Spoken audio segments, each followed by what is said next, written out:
welcome back to my channel.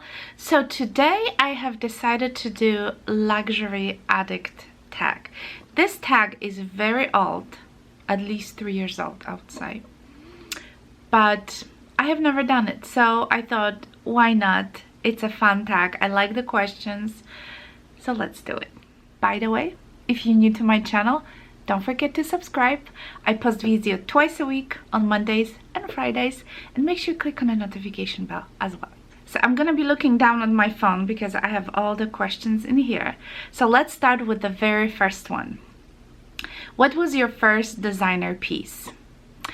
I'm gonna categorize this a little bit because, you know, when I was younger, when I was at the college, at school, I couldn't really afford like a luxury designer handbags, but I could afford Kate Spade.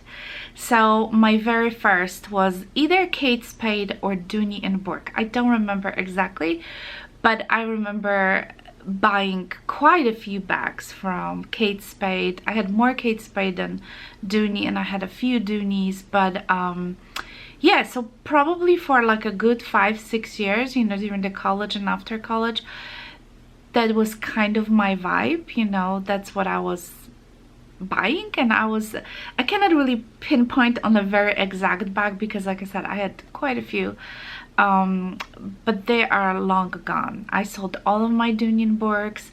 I think I still have somewhere one Kate Spade bag, which should probably go as well because I don't really use it. But yeah, that's pretty much one of those brands, was my very first one. But if we talk about a luxury, let me show you. So my very first luxury designer bag is this. This is the, I don't even know the name. It's a Burberry bag, but I don't know the name of it. I remember this bag cost, it was about 13-14 years ago when we got this. It was around $400, and my husband thought it was ridiculously expensive. Who pays $400 for a handbag? So I wore this bag to death. There's so much rubbing and you know, even the strap got funky in here. Yeah, I mean, all the corners, you can really tell that this handbag was used a lot. I think I carried this straight for at least a couple of years. I don't use it obviously anymore. It's all just a black lining with a little pocket in here, and has a little you know, like the snap closure in here. And you know, it's a good size, like everyday bag, but unfortunately I don't really carry this anymore because I just moved on and I have different Burberry bag that I really like.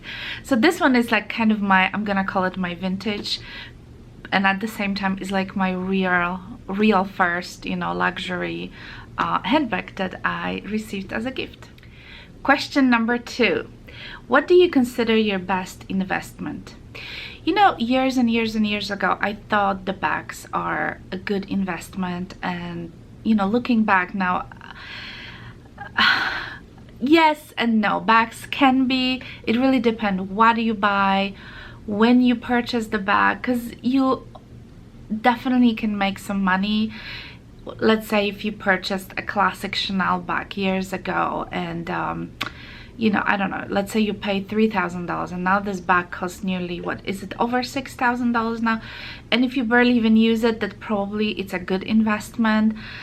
I try not to think that my bags are my investment. I like to, when I buy it, I like to enjoy it and I like to use it. But certainly my most expensive handbag that I have to this day, which I purchased brand new, and it was kind of on an investment, is obviously my classic Chanel. You know, you cannot go wrong with this.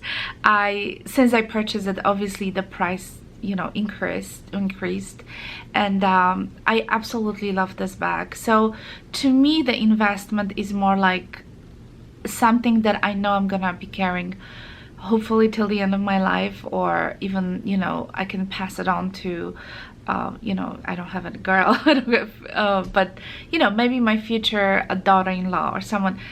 This what I would consider the investments. So it really depends how you look at this and how you consider this. But yeah, basically I think Chanel, Hermes, if you take care of them, you might, and if eventually you want to sell it, you might see some some investment. You can get some money back. But this is the most expensive handbag I have as of today, and I really enjoy it. I love it, and I hope I'm gonna carry it for the rest of my life.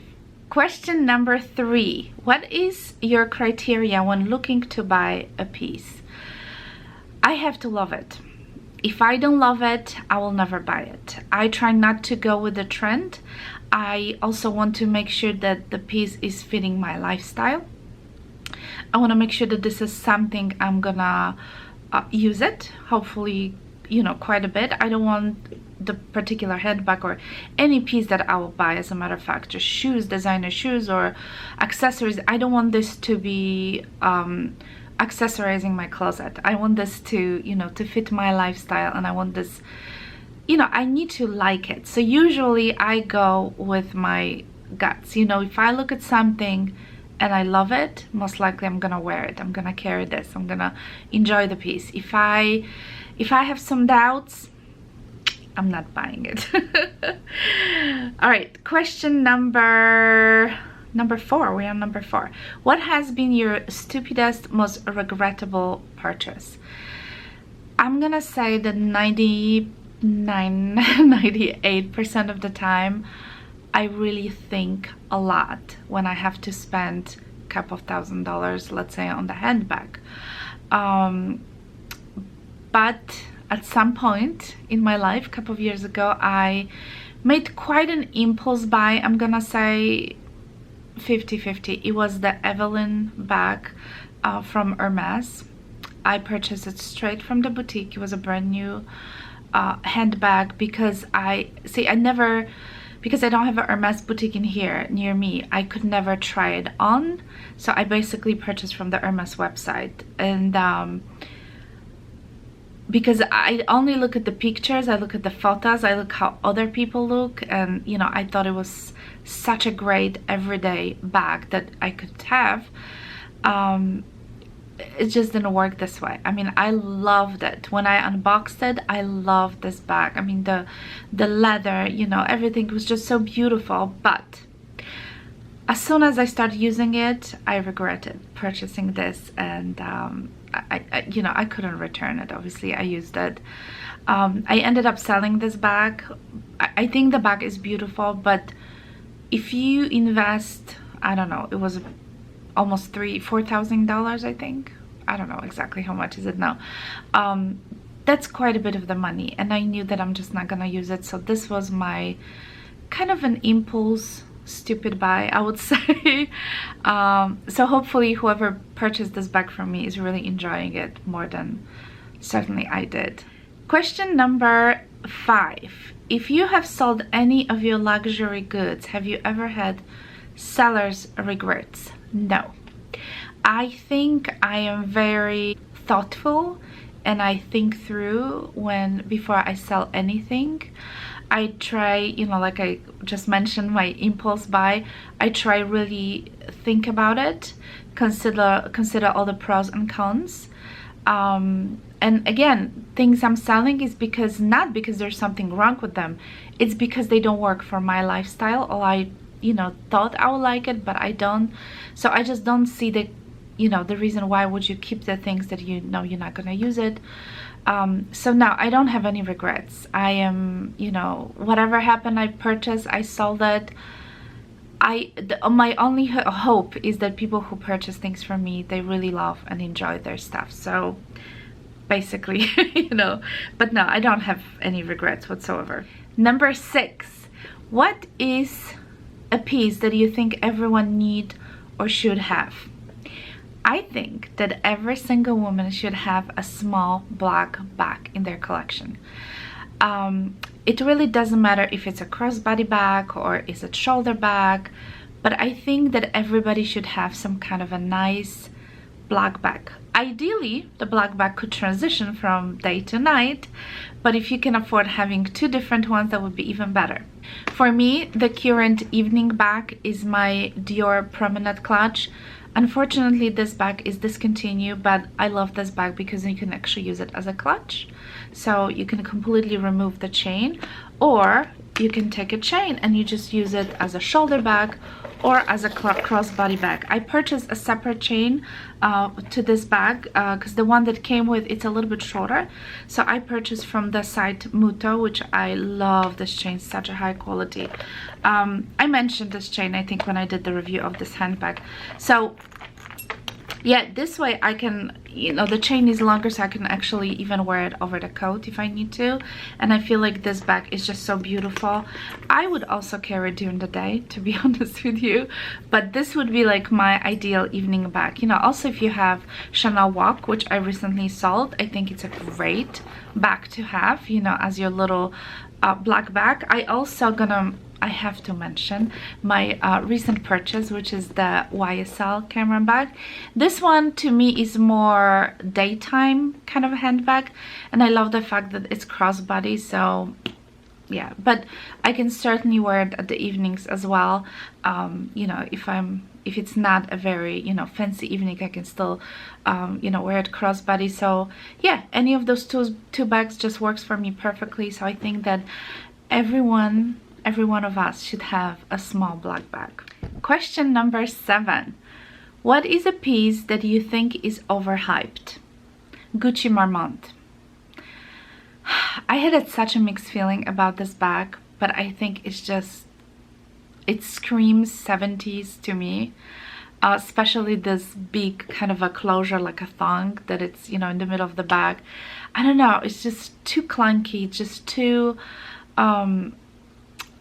I don't know. And then I feel like when this bag came up, like I feel like everybody had it, everybody purchased it, and now they're making this in a million different sizes, you know, from humongous one to the very tiny ones, and I just think it's just enough. And you know, I thought a Gucci a couple of years ago was on top of their game. I feel like now they're just going down. I feel like it's too much of I look like I just came up from my grandma's closet, you know. Yeah. Yeah, I don't know, I don't know, but Gucci Marmont and it feels like the newer bag that they are coming with, they are still kind of in the same vibe of this Marmont, and they kind of play around with that area, and like I mentioned, too much of a grandma closet.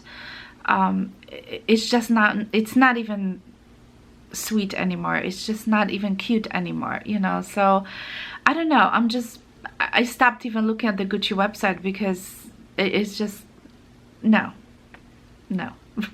Question number 8, which is the last question, is what is next on your wish list? There's a few bags that are on my wish list. Chanel boy bag, that's something that I mentioned already so many times, so it's gonna be nothing new. You guys probably heard me talking about this over and over again. I am not sure about the Lady Dior. I love the look of it, but I'm not sure if it will fit my lifestyle, so I'm kind of 50-50 on it. None of those bags I would purchase brand new, simply because they don't hold its value. And you know, if I decide to eventually sell it, I do not want to lose too much. So I feel if I go with a pre-loved is always a safer for me, especially that those are, well, Lady Dior is a classic bag, but it's classic, but it doesn't really, it's like buying brand new BMW. As soon as you know, drive off the dealer, you're losing at least 30-40%. So I can still buy, you know, a nicer one in a good condition, of excellent condition from Fashion File, for example, but I just don't know if it's 100% my style. So I'm just kind of, you know, going back and forth. And also I'm looking at a couple of YSL bags. You know, after purchasing this YSL camera bag, I am so into YSL. I'm looking at some, I forgot the name of this bag. It's a very structured bag. It's a big bag. I'm just going between silver hardware, you know, gold hardware. Yeah, I think I'm more of a silver. But yeah, I don't know. YSL definitely on my radar. I think like YSL now, it's on top of their game. either Chanel boy bag or Lady Dior, you know, in the near future, possibly. We will see. But yeah, YSL is probably most likely to be my next purchase. Alright guys, so that's pretty much it. I would like to know what is your dream handbag that is on your wish list. So hopefully you can let me know. And maybe just, hey, let's just have any suggestions. What do you think? What handbag should I go with next? And not that I need any, let's just be honest, right? But anyway, before you leave, make sure you subscribe, give me a thumbs up if you enjoyed this video, and I'll talk to you soon. Bye!